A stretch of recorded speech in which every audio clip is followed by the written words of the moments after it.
अस्सलाम वालेकुम and welcome to school of thought. आज का टॉपिक आपकी स्क्रीन पर। अगर आपको इस टॉपिक का आइडिया है, वेल एंड गुड, नहीं है तब भी मैं आपको रिकमेंड ये करूँगा कि आप इस वीडियो को एंड तक देखें। आपको इसमें कुछ ना कुछ फ़ायदा ज़रूर होगा। ये वीडियो 4 चीज़ें कवर कर रही है। पहली चीज़ इसके अंदर है कि इकनॉमिक सर्वे होता क्या है और उसकी इम्पोर्टेंस क्या होती है। उसके बाद हमारे पास है कि इकनॉमिक सर्वे जो अभी रिसेंटली आया है 11 तारीख को 2019-20 का, वो क्या चीज़ है। तीसरी चीज़ इसमें हमारे पास है यूजेज फॉर एग्जामिनेशन।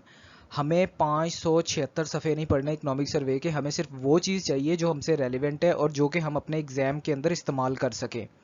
और फिर एक उसकी एग्जाम्पल दूंगा ताकि आपको समझ आ जाए कि आपने इसको कैसे यूज़ करना है। इकनॉमिक सर्वे बेसिकली होता है एक authentic document. Ministry of finance इसे बनाती है साल में एक दफ़ा। ऑथेंटिक इसलिए होता है क्योंकि मिनिस्ट्री ऑफ फाइनेंस खुद बना रही है, एक स्टेट ओन्ड इदारा है, वो झूठ नहीं लिखेगा। What is the meaning of economic सर्वे, इसका मतलब है क्या, ये चीज़ क्या है।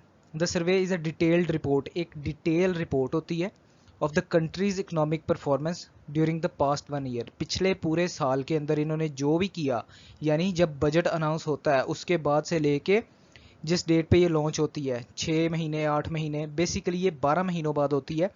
लेकिन गवर्नमेंट्स कुछ जो हैं उसे मई में लॉन्च करती हैं, कुछ एक दिन पहले लॉन्च करती हैं, कुछ अप्रैल में लॉन्च करती हैं।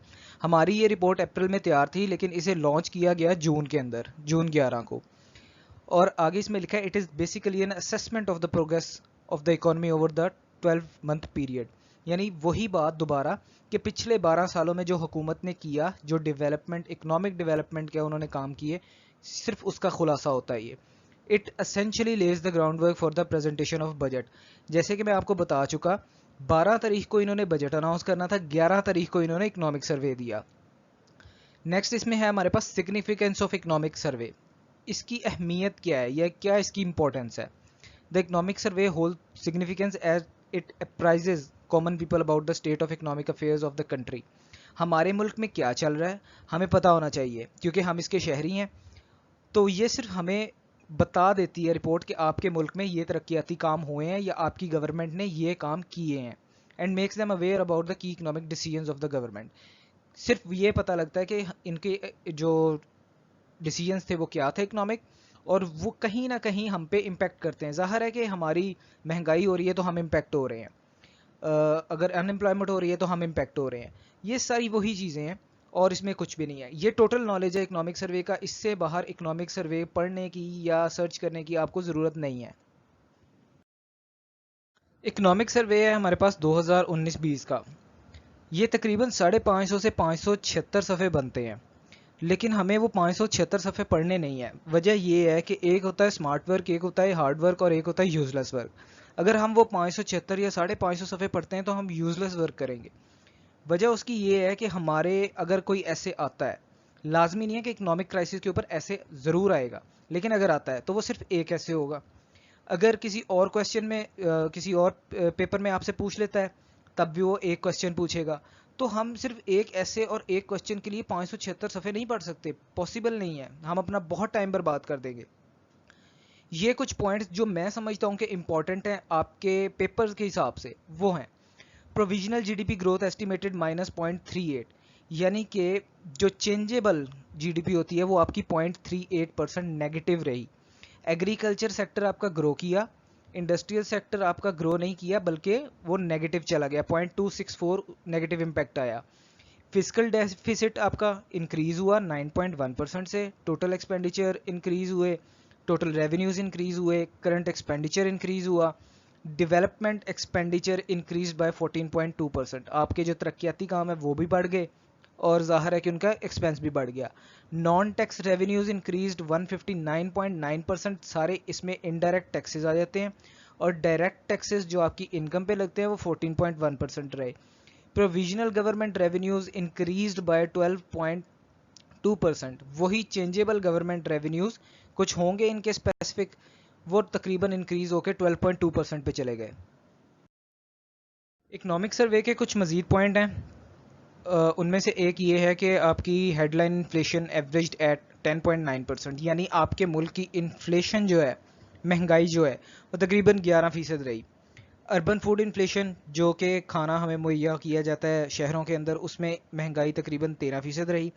رورل فوڈ جو ہے دیہی علاقوں میں جو کھانا ملتا ہے وہ اس میں 16% رہی. ایکسپورٹس ہماری ڈکریز ہوئی ہیں تقریباً 4%. امپورٹ ہماری جو ہیں وہ تقریباً 16.2% ریڈیوس کی گئی. ٹریڈ ڈیفیسٹ جو ہے وہ ہمارا کم ہو کے 29.5% ہو گیا. ریمیٹنسز جو ہیں وہ ہماری 5.5% بڑھی ہیں. Net F D I increased, یہ ایک امپورٹنٹ پوائنٹ ہے، 126.8. اس میں جو ہمارے ملک میں سرمایہ کاری کی جاتی ہے وہ تقریباً 126% بڑھی ہے. Foreign exchange reserve till end April 2020 stood at 18.7 billion. جو ہمارے فورن ایکسچینج ریزروز ہیں وہ 18.7 بلین ہے. لیکن اگر کل کی بات پرسوں کی بات کی جائے، کل کی بات 12 جون کی، تو حماد اظہر صاحب نے یہ کہا تھا کہ ہمارے پاس فورن ایکسچینج ریزرو 10 ملین ہے. 8.7 بلین آپ نے ایک مہینے کے اندر لگا دیے. وہ چلتا رہتا ہے، ظاہر ہے کہ ملک کی معیشت چلانے کے لیے آپ کے جو اماؤنٹس ہیں وہ فلکچویٹ ہوتی رہتی ہیں. نیکسٹ ہے average exchange rate remained 157 by dollar. Education enrolment ہوئی 7.1%. روپیز 456 ملین ڈسپرسڈ انڈر کامیاب جمام اسکیم. اور پبلک سروس ڈیولپمنٹ فنڈز جو ہیں یا پروگرامز جو ہیں اس میں 567 سے بڑھا کر 700 بلین تک جو پیسے لگائے گئے. اب ہمیں یہ پتہ لگ گیا کہ ہمارا اکنامک سروے کیا ہوتا ہے. ہمیں کچھ اس کی فگرز جو کہ میں نے آپ کو کہا کہ یہ امپورٹنٹ ہے، اگر آپ کو مزید کوئی امپورٹنٹ لگتی ہیں آپ ضرور اپنے پاس نوٹ ڈاؤن کریں، کوئی مسئلہ نہیں ہے. یوزیج اس کا ہے آپ کے ایسے کے پیپر میں. اگر ایسے کے کون کون سے پیپر میں ہے وہ بھی میں آپ کو بتاتا ہوں. پاک افیئرز میں بھی ہے، کرنٹ افیئرز میں بھی ہے.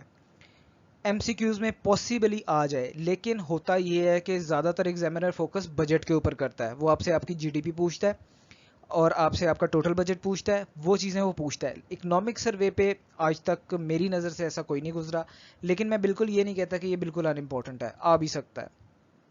نیکسٹ ہے ٹاپکس. اگر ایسے کی یا پاک افیئر یا کرنٹ افیئر کی بات کی جائے تو ہم اکنامک کرائسس میں تو یہ سارے کے سارے فگرز ایز اٹ از لے کے جا سکتے ہیں کہ جی ہم نہیں کہتے، اکنامک سروے کہتا ہے کہ ہمارے یہاں پہ ٹوٹل ایکسپینڈیچر یہ ہو گئے، انفلیشن یہ ہو گئی، اور باقی ساری فگرز جو ہم نے پڑھ لی. کرنٹ اکاؤنٹ ڈیفیسٹ اتنا بڑھ گیا یا کم ہو گیا، انڈسٹریل سیکٹر کی گروتھ گر گئی. یہ سارا کچھ ہم اپنے اکنامک کرائسس کے ایسے کے اندر انکارپوریٹ کر سکتے ہیں. ہمارا آرگیومنٹ اسٹرانگ ہوگا. نیکسٹ ہے ہمارے پاس واٹر کرائسس. اگر واٹر کرائسس کی بات کی جائے تو اس کے ساتھ ڈیل کرے گا P S D P, public service development programmes. کیونکہ پلاننگ ڈپارٹمنٹ کے پاس پیسے جاتے ہیں، وہ آگے سے ایلوکیٹ کرتے ہیں آپ کے پلانز کے اوپر. تو یہ پی ایس ڈی پی نے کب سوچنا ہے کہ واٹر کرائسس کو ڈیل کرنا ہے، یہ بھی آپ کا آرگیومنٹ ہوگا. اگر پیسے بڑھ رہے ہیں تو کیا وہ پیسے واٹر کرائسس کے ایشو سالو کرنے میں لگ رہے ہیں یا نہیں لگ رہے. نیکسٹ پوائنٹ ہے ہمارے پاس پاورٹی کا. اگر پاورٹی سے ریلیٹڈ آپ کو کوئی کویسچن پاک افیئرز میں آتا ہے، کرنٹ افیئرز میں آتا ہے، ایسے کے اندر آتا ہے، اگر ایسے میں آتا ہے تو کوئی آپ ایک پیرا ہی لکھیں گے. پاک افیئرز پہ آتا ہے تو کوئی کویسچن آ جائے گا، کرنٹ افیئرز میں بھی ایسا ممکن نہیں ہے کہ آئے. تو پاورٹی کا ہم یہ لکھیں گے کہ انفلیشن 11% ہے، اور ہم پھر اس کو اپنے حساب سے انٹرپریٹ کریں گے، کمپیئر کریں گے پچھلے سال سے. اگر پچھلے سال میں کم ہے تو ہم اس سال کی کو آٹومیٹکلی برا بنا دیں گے کہ جی سر پچھلے سال تو 9% تھی، اس سال 11% ہو گئی. اور اگر اس سال کم ہے، پچھلے سال زیادہ تھی، لیٹ سپوز پچھلے سال 13% تھی، تو ہم کہیں گے ہم تو بہتری کی طرف جا رہے ہیں، ہماری 13 سے 11 ہو گئی ہے. یہ وائس ورسا چلے گا آپ کے آرگیومنٹس کے اندر. ڈپینڈ کرتا ہے کہ آپ سولوشنز لکھ رہے ہیں، ڈپینڈ کرتا ہے کہ آپ ایز اے پرابلم لکھ رہے ہیں. ایجوکیشن کے اندر اور انکلوڈنگ ویمن کے بھی ہم نے بات یہ کی کہ 7.1% آپ کا ایجوکیشنل پروگرامز جو ہے یہ انرولمنٹ بڑی ہے. تو کیا پبلک سروس ڈیولپمنٹ پروگرامز اس کے اندر کوئی چل رہے ہیں؟ اور اگر چل رہے ہیں تو ان پہ زیادہ فوکس کرنے کی ضرورت ہے، کیونکہ ہمارا لٹریسی ریٹ ہمیں وہی بتا رہا ہے جو آج سے 4 سال پہلے تھا، 58%. نیکسٹ پوائنٹ ہمارے پاس ہے ان امپلائمنٹ کا. کامیاب جوان پروگرام جو ہے وہ ایک اچھا انیشیٹو ہے.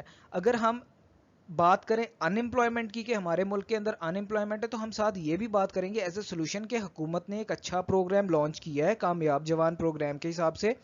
بچوں کو یا اسٹوڈنٹس کو یا پھر جو جوان لڑکے ہیں لڑکیاں ہیں ان کو سافٹ لونز دیتی ہیں، وہ کاروبار کرتے ہیں اور وہ اچھا کام کر کے اپنا لون بھی واپس کرتے ہیں اور اپنے پیروں پر بھی کھڑے ہو جاتے ہیں. تو یہ एग्जाम्पल है हमारे पास, the industrial sector is not performing well, the economic survey 2019-20 revealed that industrial growth has declined by -2.64%. Let suppose मैं ऐसे लिख रहा हूँ इकोनॉमिक क्राइसिस का, और उसके अंदर मैं कह रहा हूँ कि हमारे यहाँ पे ये भी प्रॉब्लम है, वो भी प्रॉब्लम है, तब मैं उस प्रॉब्लम के अंदर इसे मेंशन कर जाऊँगा कि हमारे यहाँ पे इंडस्ट्रियल सेक्टर की ग्रोथ भी इम्पेक्ट हो रही है। इकोनॉमिक क्राइसिस में अगर मैं यही मुझे सवाल आ जाता, जैसे सवाल आया भी था 2019 के अंदर इकोनॉमिक चैलेंजेस का, पाक अफेयर के अंदर आप देख लीजिएगा, चौथा या पांचवा सवाल होगा उस पास्ट पेपर का। सवाल उसमें यही था कि इकोनॉमिक चैलेंजेस क्या है और सॉल्यूशंस बताएं, तब मैं उस चैलेंजेस में जाके ये चैलेंज मेंशन कर दूंगा कि हमारा इंडस्ट्रियल सेक्टर ऑलरेडी जो है वो बदहाली का शिकार है, 2.64% हमारा नेगेटिव इम्पैक्ट आया है, डिक्लाइन हुआ है। नॉलेज सबके पास मौजूद है, सब पढ़ के जा रहे हैं, एप्लीकेशन करना सीखें कि आपने उस नॉलेज को इस्तेमाल किस तरह करना है। दुआ में याद रखिएगा। अल्लाह हाफिज़।